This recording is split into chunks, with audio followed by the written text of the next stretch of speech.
Well, thank you for the opportunity just to share. And, question number one, as we've just been talking about the economy, what is it that drives the economy? People. People? That was philosophical. Oil. Oil. Resources. If you're in Alberta. Of course, this last week, if you're an Albertan on Facebook, you'd think beef drove the economy. That's right, isn't that funny? What's a good one? Mind you, there's a lot of beef in Alberta, so it's a huge industry here. No, you know what really drives this economy and any economy isn't oil, and it isn't lumber, and it isn't beef, and it isn't mining or agriculture, any of those things that we think of. You know what really drives economies is ideas. I've thought for years that if our government really wants to stimulate the economy, rather than just create jobs and hand out tax money to people for building ditches or whatever, they need to invest in innovation. They need to invest in companies that are inventive, that are creative, that are in people and in research and things that bring fresh ideas to the table. Because really, it's ideas that drive this economy or any economy. It's ideas that create real wealth, not just redistribute it a little bit here and there. They create real wealth. They create new products and new jobs and new things. It's ideas that do it all. And you think about oil in Alberta, you'd think, well, that's what does it. But without ideas, oil's just stinky muck in the ground that you want to not step in. Right? Yeah.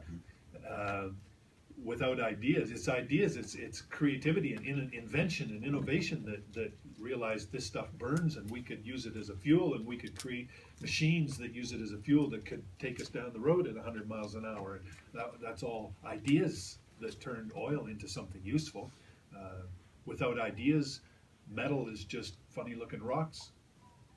Right? Ideas are what turn it into super metals and things that tripods that hold cameras in the air and everything else. It's ideas that make it all happen. And even houses. We're talking about the housing market. Well, hey, without man's creativity and inventiveness, houses are just trees. Wooden trees, vinyl trees, all those things that go into a house. Concrete trees. But really, it's inventiveness that takes raw materials that God provided in the earth and turns it into something valuable, something profitable, and that's why I say it's ideas that create real wealth. It's not just raw resources and raw materials, but it's ideas that create products, create services, create jobs, create businesses, and even you could say it's ideas that create nations. What is a nation other than an idea? Right? Sure. If you actually go up in an airplane and fly across the country, it's really hard to see the little dotted lines around all the provinces and the nations on there. They're not there. It's an idea, really. Yeah. And the principles on which a nation operates, it's just ideas. All of it is driven by ideas.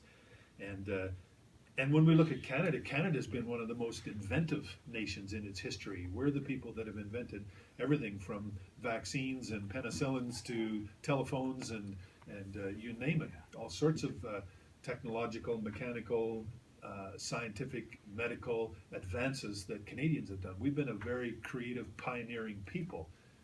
And I think part of it is our history. We came to this country from many places around the world, Europe, whatnot.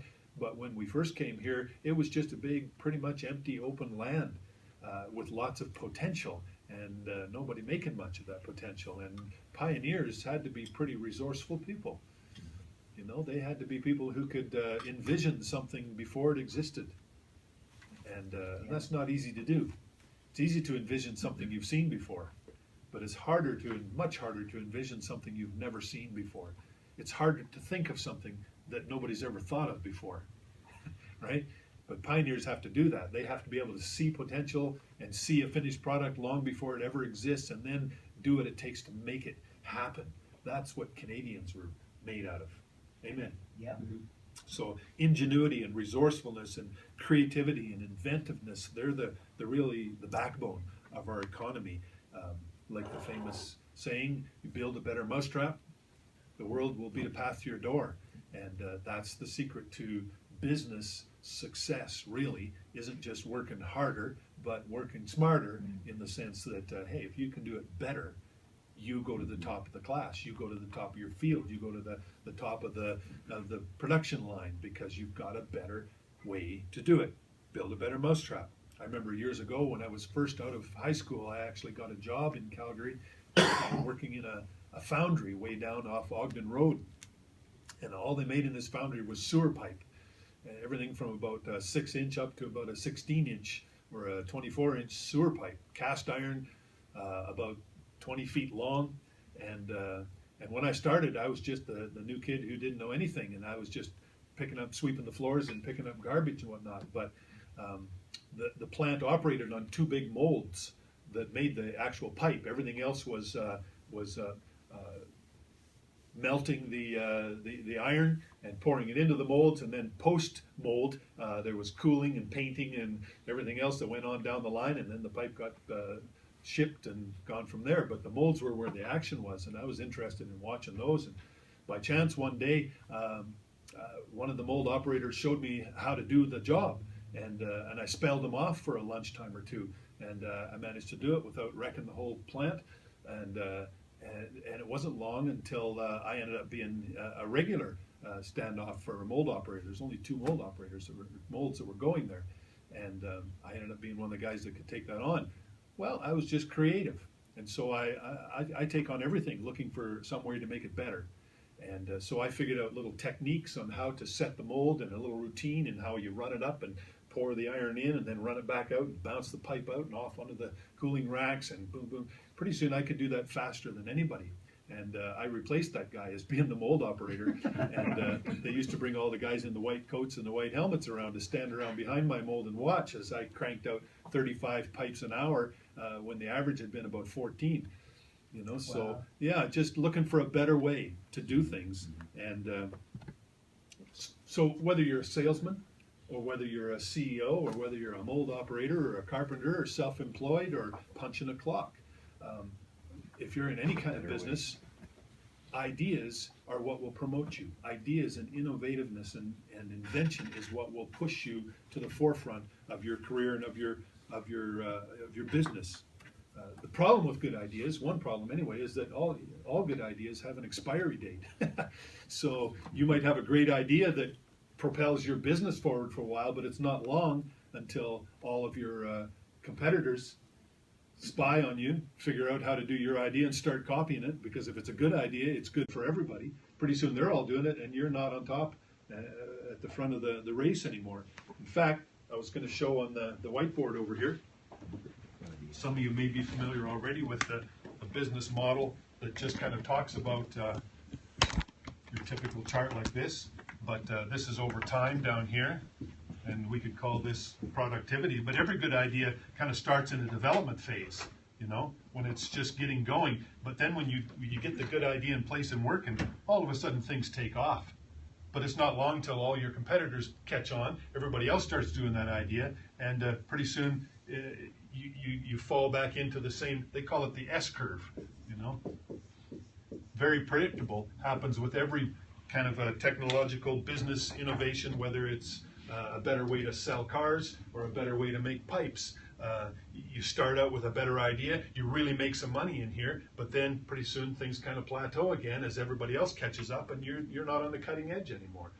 This is where we want to be all the time.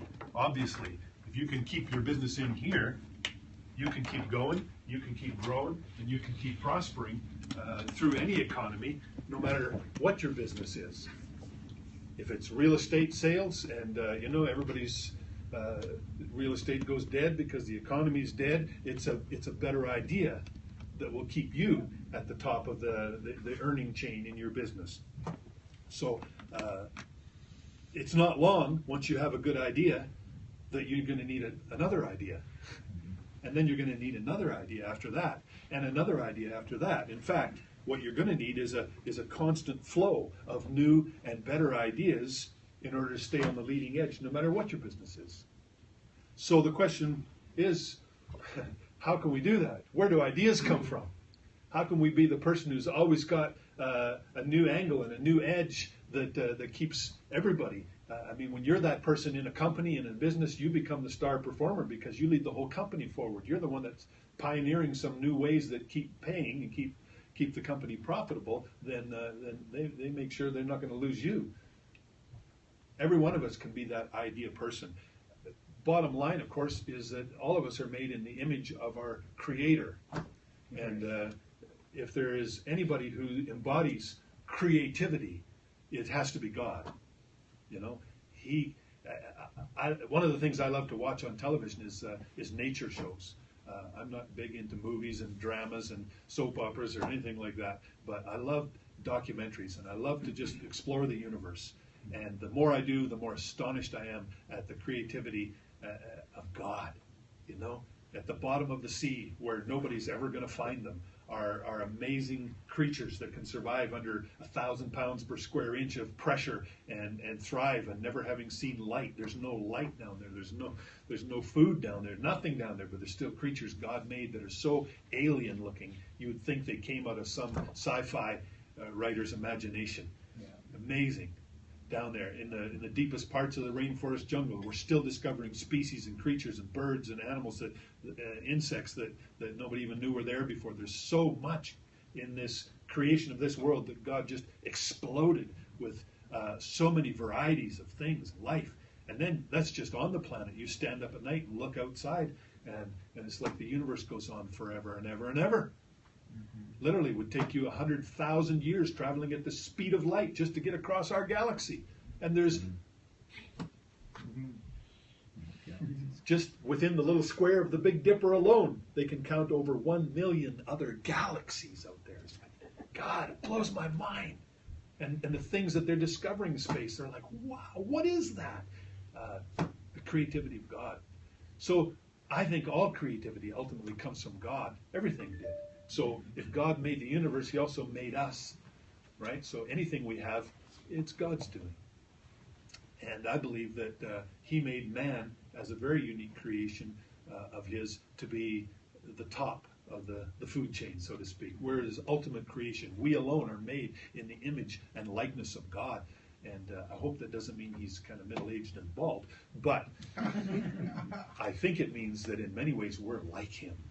We have a mind like Him. And, atheists will say, oh, you're just anthropomorphizing God. You're trying to make God in your own image. And I think, well, God made us in His image, then the way we are tells us a lot about the way He is. Right. Right? So I think God is a lot like us. Obviously way bigger, way greater, and way beyond what we'll ever be, but we're like Him. And we're like Him in our free will. And we're like Him in our thinking ability. I believe that makes all of us little creators. Even without God in our lives, human beings are extraordinarily creative. You know, naturists get all excited about a monkey that picks up a stick and pokes a bee's nest and thinks, look, they're using tools. I'm thinking, and you think that makes them our ancestors? We're texting on BlackBerries in the middle of meetings. Yeah. Taking notes. Oh, taking notes. Okay. So I think we have the ability to be incredibly creative even without God, but in partnership with God, I think that just helps unlock the creativity that should be in every one of us. As born-again believers, every man should be just an idea person, driving his business, his company or whatever forward with better ideas. We've got an angle that nobody else has in relationship with God. I read a book many years ago by R.G. Letourneau, who during the war, First World War and Second, ended up being drawn upon to design earth-moving equipment for the military. And of course in war, everything is urgent and everything has to be bigger, faster, yesterday, done, now, if you're going to win the war. It's hard to find any good points about war. Like, what is it good for? Absolutely nothing. Except that it seems to make human beings very competitive and very creative in winning. And so many of our technological advancements have come out of wars.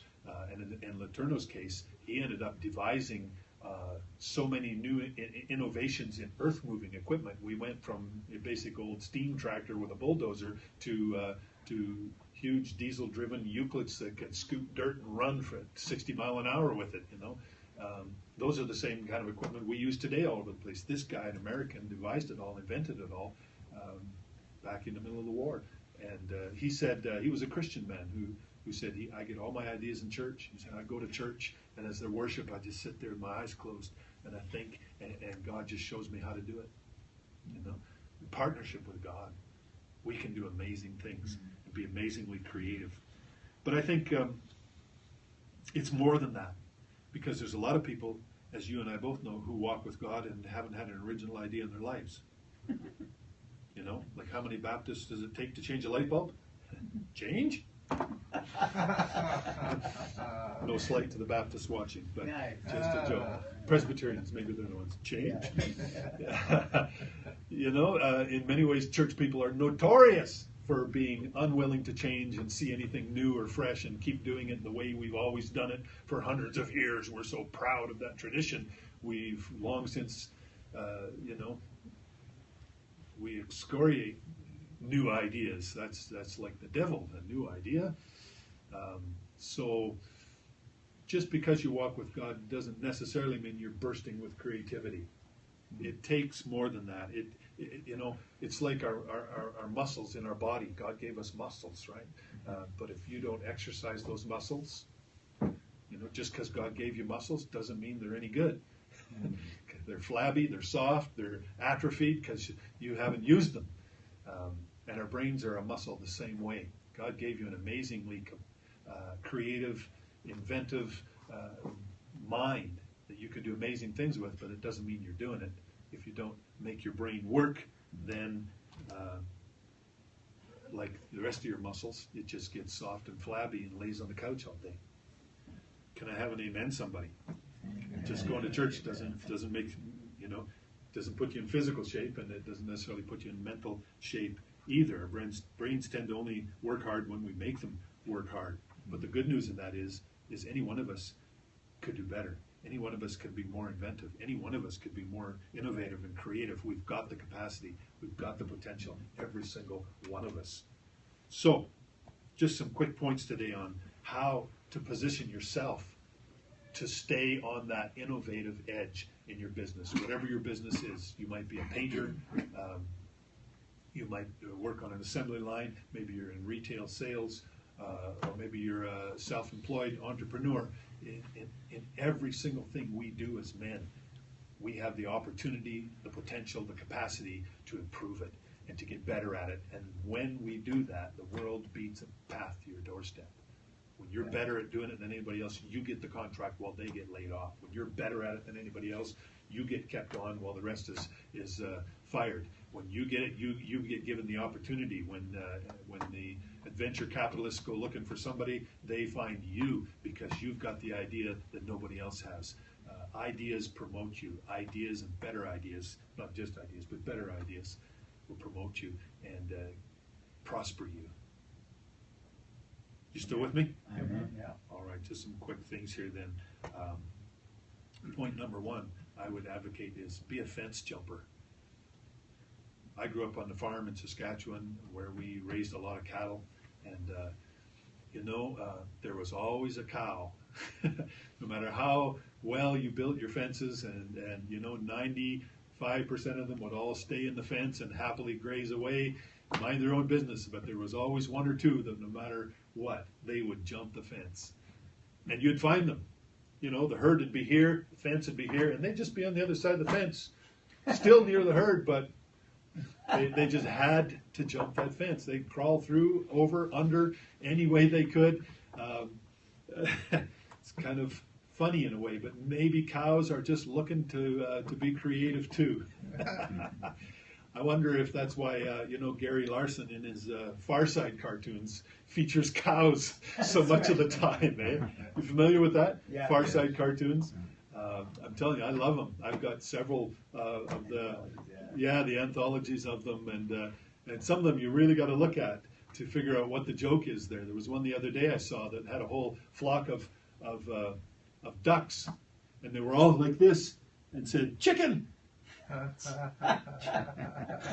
While a chicken zoomed by overhead. And you think, What are you talking about? Well, the rest of the world all goes, duck!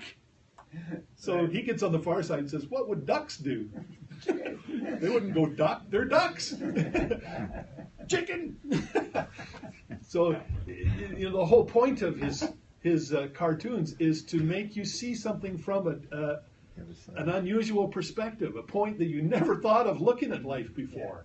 And that's what fence jumpers do. They are not content to stay inside their little box. As we grow up, all of us learn to create and impose patterns on life. Whether we tend to think of it or not, we all try to identify how life works. And in life is a complex thing. There's so much going on everywhere that it's confusing unless we can make sense of it. And so as babies, we learn to develop patterns. We recognize our parents because there's a pattern. The same person keeps hugging me and keeps feeding me. We develop, so we learn to trust and we learn to love and be thankful to our parents because there's a pattern that we developed. So we can differentiate one big person from another. We learn to identify these kind of patterns, and I don't think we could survive without that ability. But the downside is we tend to get trapped in those patterns of thinking. And we tend to think everything has to fit this pattern, or we ignore it, or we avoid it, and we stay away from it. And so those become the little fences that keep us in. And we need to be creative, means we need to jump the odd fence once in a while. Maybe you don't destroy every fence, because life would be totally confusing again. But you've got to be able to recognize when a fence jump is required. I don't know what it triggers that cow to be just munching along in the pasture one day and say, today is the day, I'm going through that fence. But they do it. And maybe that's what Jesus was trying to do when he made statements like, all things are possible to him who believes. When you look at that statement and take it, you can take it religiously and say, oh yes, amen, yes, all things are. Or you could take it literally and say, all things? Yeah, all things. You mean most things, or a few things are possible? No, all things are possible. Well, for God, yeah, everything's good. No, to him who believes. If you take it literally, you have to stop and say, maybe my little box is too small. Maybe those fences that I'm living within are not the whole world. Maybe this little pasture that I've lived my life in so far is only a little square on a huge planet. There's more out there. Maybe Jesus was really trying to trigger our thinking a little bit and kick us in the pants when he said things like that, or things like, with God, nothing shall be impossible. Oh yes, well I know he can save it. No, nothing. He doesn't qualify it. He doesn't follow that up and say, and by nothing, I don't mean nothing, I mean some things. He doesn't say that. He just says nothing is impossible for God. If God can snap his fingers and create a million galaxies, then really nothing is. Then God can part the Red Sea. Then God can help me walk on the water. Then God can open blind eyes, and God can give me an ideal that would change the world. Come on. So all of those are just saying, be a fence jumper. You have to, if you're going to be the idea person, you got to realize we're not in a limited world. We don't live our life in little fences. There is no limits on what we can do and what we can think of and what we can come up with. There are no limits. You might say, well, I know how to deal with this problem. There's only 3 ways you can deal with that problem. Is there? Not in a world where all things are possible.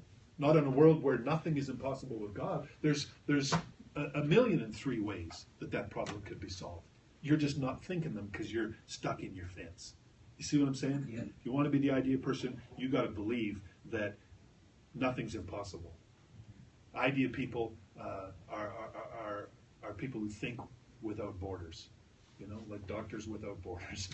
You can think without borders. You can jump across to the far side and see it from another perspective, another angle. And those kind of people tend to ask a lot of questions. They can be annoying. How many know somebody like that? Your grandchildren. Why? Why? Because why? I raised 3 kids, and we went through all of that too. Don't do that. Why? Well, because it could be bad. Why? Well, we don't want this to happen. Why? Right. Just do it then. Yeah, just do what I say. Why? That point in the conversation turns ugly. Yeah. But fence jumpers ask a lot of questions. They question things. They challenge conventions. Not because they're rebellious and not because they're just defiant, but because they're thinkers without borders. Why do it has to be done like this? Why? Because I'm the boss and that's the way we do it. Well, why? See, they ask a lot of questions. And you know, the better you get at asking questions, the better you get at getting answers. You know, there's a little expression we use all the time. People say, well, why do you ask? Well, in order to find out. That's why I ask. I want to know more. And the more you ask questions, the more answers you'll find. People who never ask questions never have answers. So, you know, is there a way this could be done better? Is this the only way to do this? What do we know about this issue? What don't we know about this issue? Amen? What are we doing? But what aren't we doing here? Just asking questions all the time. Why would we do it this way? It's like you develop this restless quest for improvement. You take it for granted. Fence jumpers take it for granted that the grass is greener on the other side. We just got to get there. They believe it. Doesn't mean you can't live on the grass that's on your side of the fence. Doesn't mean it's not pretty good grass too. But they just assume there's greener grass elsewhere, and the only thing between me and it is this fence. So they're always looking for something better. You're just a restless seeker of improvement all the time. Fence jumpers just believe there's greener grass somewhere. Even if you can't see it right on the other side of the fence, 2 fences over, I'm sure the grass must be greener. We need to cross fences. Right? Get it? So when you develop that kind of mindset, it changes the way you see everything. It changes the way you relate to people, the way you go through your daily routines and habits, the way you do your job. Suddenly you question things. And you go, I wonder if there's another way to do this. Maybe there's a better way. In fact, I know there's a better way. I just don't know what it is yet. But if I'm asked enough questions, I'll start to get the right answers. Are you with me so far? Oh, yeah. You know, Daniel chapter 5, verse 12, it said about Daniel, inasmuch as an excellent spirit was found in Daniel. And it says, an excellent spirit, knowledge, understanding, interpreting dreams, solving riddles, and explaining enigmas were found in this Daniel. It tells me he was a bit of a fence jumper. He was a guy that figured things out when nobody else could, when all the wisest people in the kingdom couldn't answer the questions. Daniel could figure it out. He solved enigmas and riddles and explained things. And why? Because he could think outside the boxes they were stuck in. Be a fence jumper. Say it with me. I am a fence jumper. There you go. Second point, work harder at being smarter. You know, we talk about work smarter instead of harder, but in my experience, being creative is hard work. It's not somebody who just lays around sipping on coconuts while ideas fall on their heads. Most people that have good ideas work hard on those ideas.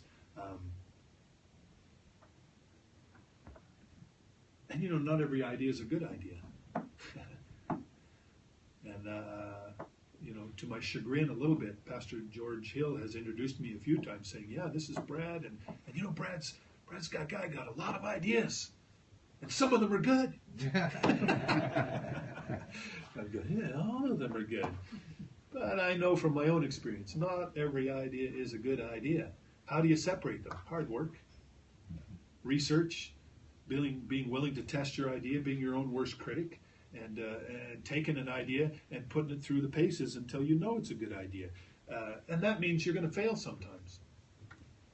Some of your ideas aren't going to work, and they're going to be a bad idea or a good idea at the wrong time, in the wrong place, not the right idea. So multiple failures will teach you one of two things, either to give up and quit sticking your neck out, or it'll teach you to work your idea harder than anybody else. Harder than anybody else. Work hard. Work harder at being smarter. You know, Thomas Edison is credited with a whole lot of inventiveness. Thanks to him, we have light bulbs and electrical systems and phonographs and and all kinds of things. He actually created 3,000 different ideas for lighting systems before he settled on one. And it worked. That's working harder at being smarter. That's taking an idea and putting it through every test and every process and procedure you can to make sure it's a valid, good, and a better idea than anybody else has got. 3,000 different things that got discarded before he went with it. Mozart, you might be interested to know, you might not, produced more than 600 pieces of music, including 41 symphonies, 40-odd operas, masses, and Mozart only lived till he was like, what, 28 or something. That's working harder at being smart. Talk about creative. He wasn't like laying around waiting for a melody to pop into his head. He worked it. Rembrandt produced around 650 paintings, 2,000 drawings. Picasso produced over 20,000 works in his lifetime. Wow. So we look at these people and all we see is one or two pictures hanging in a museum. We think, oh, he was creative. Well, there's a reason that his are hanging in the museum. He went through 19,500 before he came up with the 500 that were masterpieces. He worked harder at being smarter. So getting an idea is one thing, but making that idea workable is another. Shakespeare wrote a lot of plays that we're familiar with. He also wrote 154 sonnets, you know, little poems that could be put to music. Some of them were masterpieces. Most of them were average, no better than anybody else's. And quite a few of them were just really terrible. But we hang on to the few that were masterpieces because he had to work hard to get to the masterpiece level. I have a quote that I really like by Henry Wadsworth Longfellow that says, "The heights by great men reached and kept were not attained by sudden flight, but they, while others slept, were toiling upward in the night." Isn't that good? The heights by great men reached and kept were not attained by sudden flight, but they, while others slept, were toiling upward. They worked it. They worked it. So a lot of good ideas come because of from the people with their hands on the wheel, the people with their feet on the ground, the people that were facing the problem and working it on every angle and finally found a way around. They get the credit for it because they worked harder at being smarter. You with me? Yeah. Here's a third idea to up your innovation quotient in your job, in your life. Build an idea team around yourself. Build an idea team. Teams are a little different from committees. Committees are basically people who are appointed for a task, but teams generally volunteer for a cause. There's a whole different motivation in a team. And finding the right people to work with and work around you often triggers a whole new flow of creativity in that team. I've been in a few of those teams over the years. Sometimes you just have a staff that you have to tell them what to do every day, and they never have an idea. But once in a while, you get together with a small group of people, and there is a synergy that comes out of that group, that the sum is much greater than the parts, right? You get 4 people together, and you end up doing the work of 7, because you trigger the creativity and imagination in each other.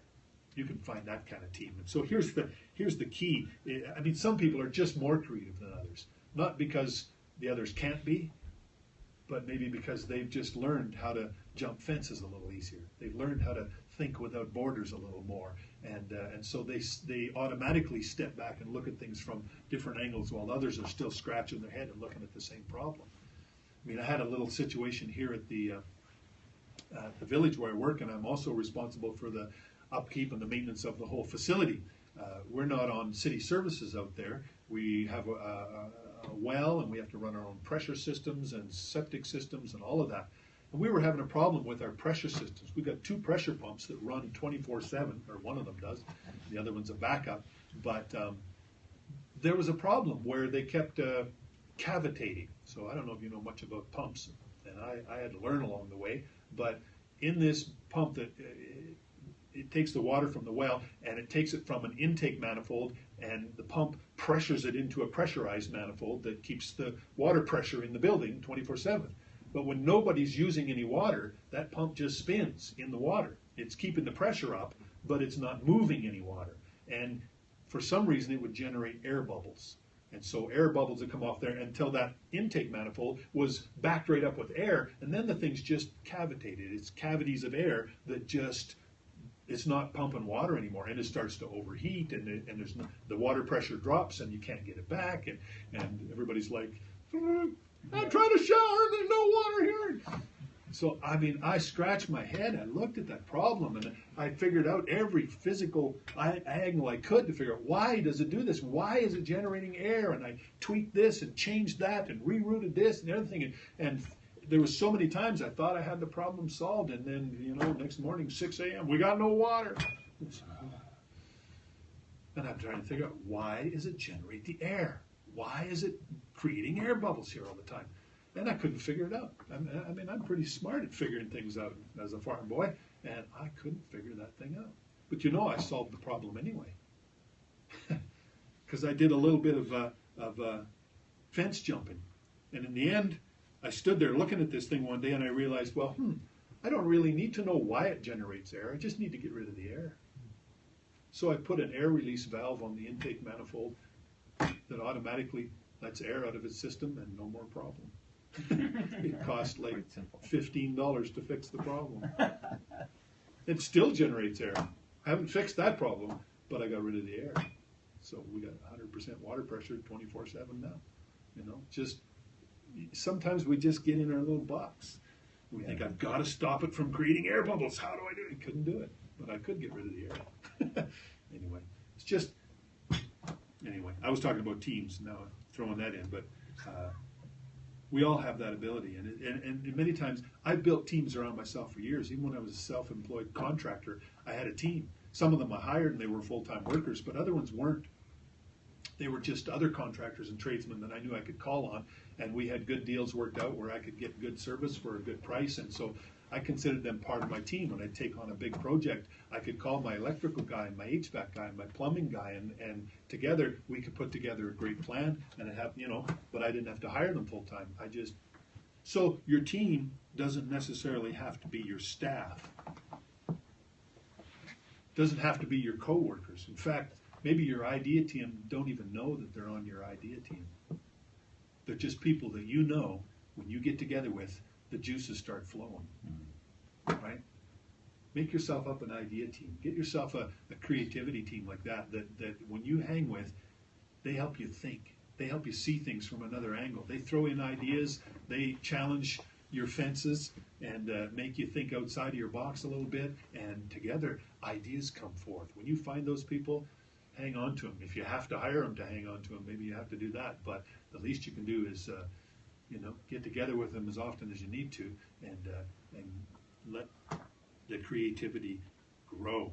Sound good? Fourth point. Am I on the fourth point? Yeah. Third point? Fourth point? In order to be the idea innovator in your career, you need to be bold enough to try and willing enough to fail. This is probably the single greatest reason why people normally shy away from new ideas. How many know that's true? You know, we're not people who say, I just got to have something totally unknown. Most of us say, no. I'll stick with the devil I know any day than the devil I don't, right? So we're creatures of real habit. We'll stick with the known even when it's unproductive, counterproductive. We'll stick with it because we know it. So yeah, we're not naturally quite open to new ideas. It takes guts to step out and be the only one that's doing it. And I can tell you, I've spent my share of time in my life coming up with a new idea and having it bucked and opposed and shot down and vilified and ridiculed and by everybody and anybody, even especially by people who are experts. Sometimes experts can be your worst enemy. Because the more we invest in knowledge, the more we think that's the way, the only way, and there is no other way. We're the experts. We've got it down to a science. And so they quit thinking outside of that box anymore. And typically, I mean, I could go back through a list of some of those people who were incredibly inventive over the years. They had to do it in the face of every government level and every scientist and every expert in their field, shouted them down, but they stuck to their guns. In the end, the whole industry bought into their way because it was a better way. Again and again and again and again and again. Thomas Watson Sr., the leader of IBM for many, many years, put it this way. He said, the fastest way to succeed is to double your failure rate. In other words, if you're not failing in anything, you're not trying. You're sticking to the safe and proven, and you're not innovating anymore. And it won't be long till your curve plateaus and you get left behind again. That's why IBM has been a business leader all these years, because they realized if we're going to stay on the vertical part of that chart, we need a new idea long before the other idea is worn out and everybody else is doing it. We need to keep pushing the innovation envelope even when we feel like we're doing good. We got to, on an S-curve kind of a life, you can enjoy your better idea for about 24 hours, and then you've got to go back to your team and say, hasn't it been great? Now how can we do it better? Amen? Mm-hmm. Fastest way to succeed is to double your failure rate. The Wright brothers succeeded.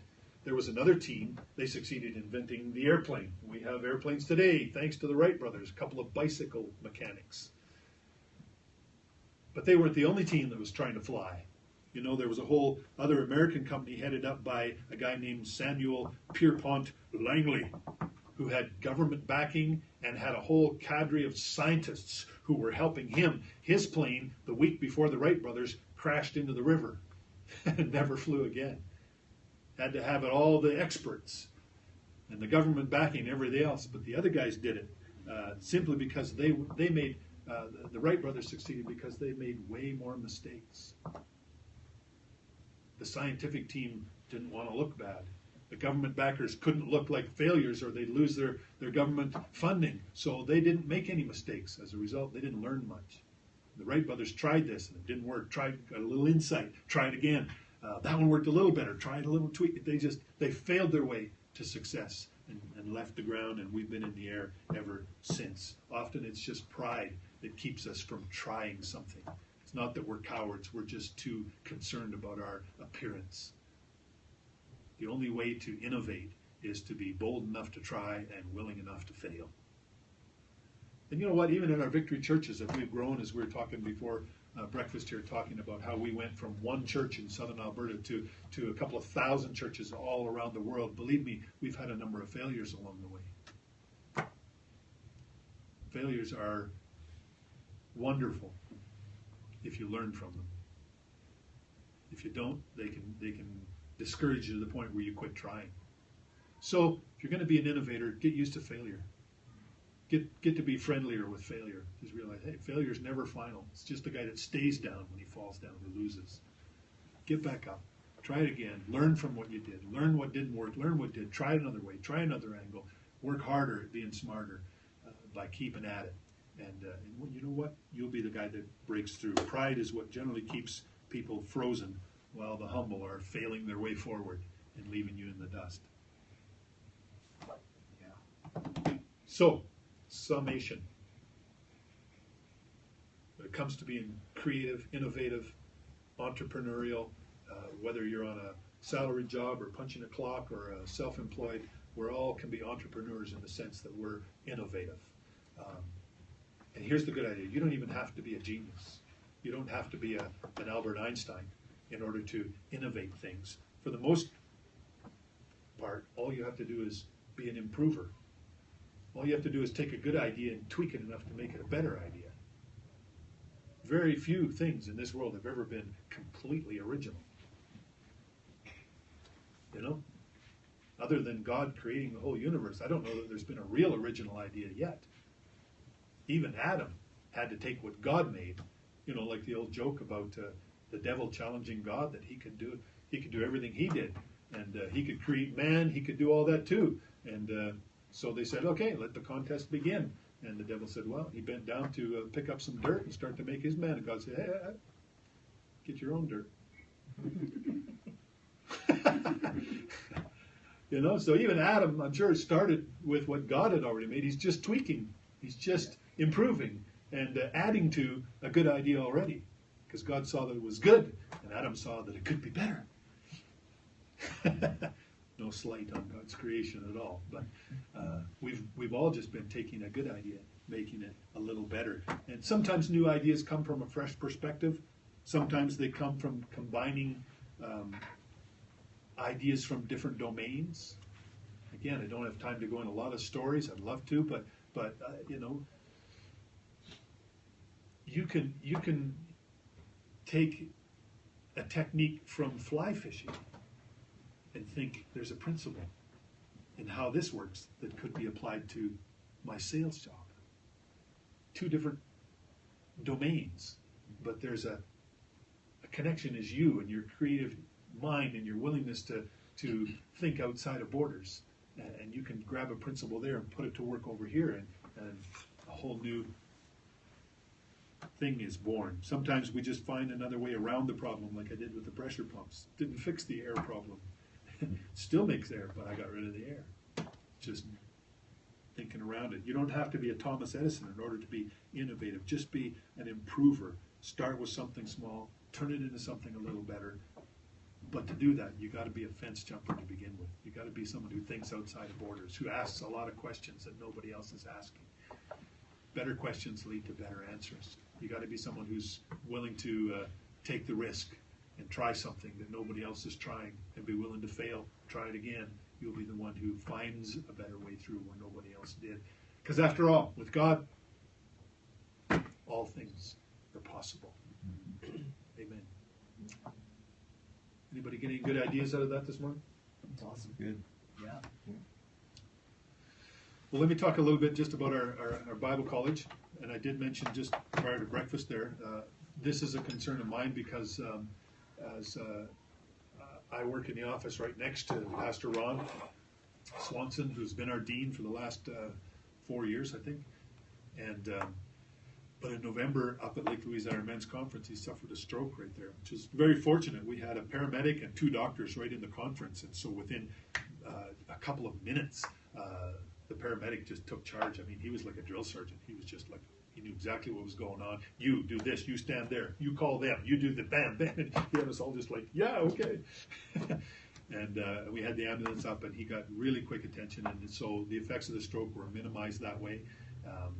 But full stroke recovery, he's just fatigued all the time. He's got no stamina to keep working every day at all. So he's decided to step down as of the end of we had graduation last Friday, and he submitted a letter to the board to say, I think under doctor's orders, it's best if I quit trying so hard to work full time and just recuperate and let somebody else, the college needs somebody to do it. So seeing that coming for the last couple of months, I stepped up to help with some of the promotion of the college already.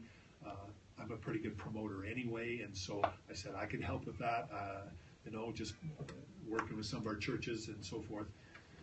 But then as of last Friday, I basically stepped up to being the interim director of the whole college. So we're looking at doing some interesting program changes that I think are going to be very exciting, especially the theatrical one. Boy, everybody loves that idea, and I'm really, really hopeful we can get it going. And my initial concern with the college wasn't just that we meet a budget or anything else, but as one of the founders of our movement, I look at the whole movement, and I'm concerned about a new generation.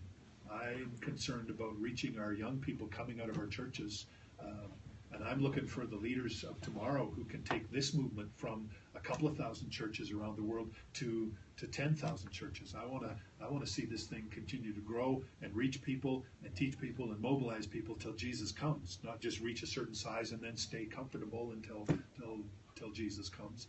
I think we should keep growing and reaching, because there's still billions of people in the world who need Jesus. Are you with me? Mm-hmm. And we're at about 75 churches in Canada. I seriously believe we need to be at 500 churches in Canada. There's other similar denominations that are at 800, 900, 1,100 churches across Canada. We made a bigger impact on this nation than they did when we were only 25 churches. We're the ones that launched the Canada Family Action Coalition, which is still active and lobbying the government, and brought change governmentally. We're the ones that launched the Miracle Channel and opened the way for other 24-hour Christian television broadcasting. It wasn't allowed in Canada. We pushed that. We forced the CRTC to change when we were just the little mouse that roared. Think what we could do with this country if we were 500 churches. Eh? Mm-hmm. We need to keep growing. And who's going to do that? It's not going to be the old guys like me and Peter. But it's going to be the young guys. It's going to be the Pastor Rowans, and it's going to be some of the high school grads that are just coming out of our churches right now. I am afraid that if we don't grab them and get them into a college where at least they get their feet on the ground spiritually really well, but also we can open a window of opportunity and say, maybe you're called to ministry. I mean, we don't want you in the ministry if God hasn't called you to it, but if you are called by God, we want you in the ministry. We need more church planters, and we need more evangelists, and we need more apostolic leaders in this movement, and that's got to be our young people. And I am very concerned that we make a way to grab those, and I think our college is a great place to do that. We train a lot of leaders in our churches, and we will provide the help and the materials and the curriculum and the direction for pastors to train other pastoral leaders within their own church.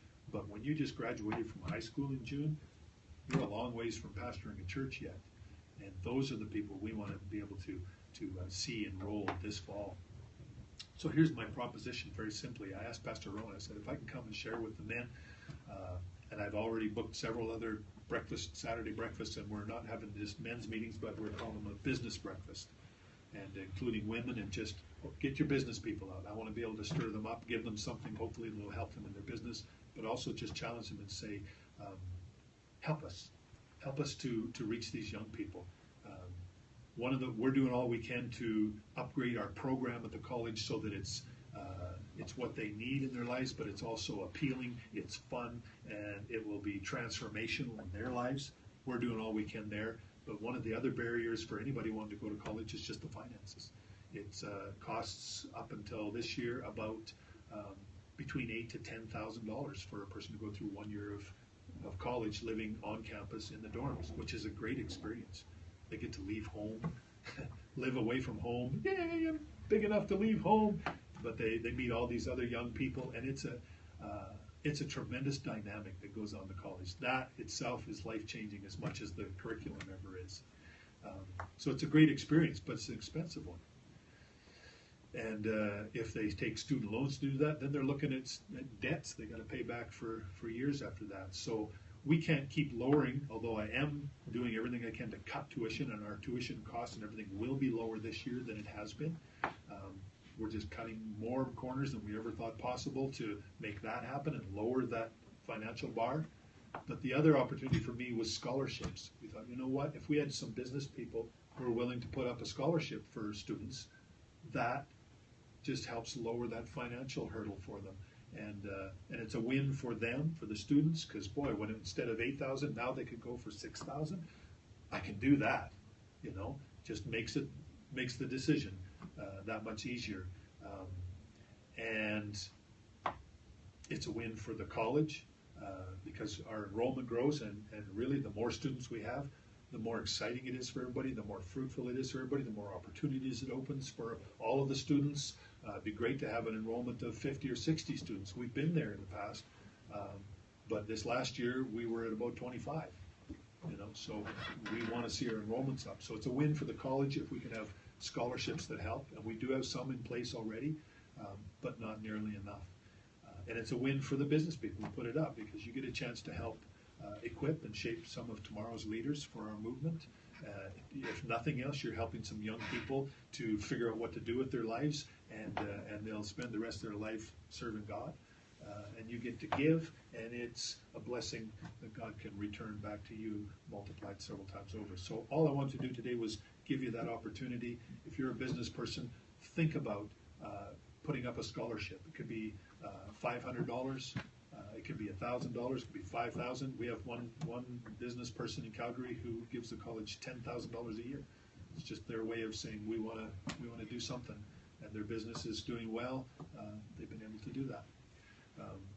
But anything can help, and you can also, for you get some recognition when we give those scholarships out. We're telling you this is the ABC Company scholarship, or this is the the honorary Andrew Scholarship this year, and you can put stipulations on that, whether you want it to go to a first-year enrollee or a second or third, or just open to say we want to help.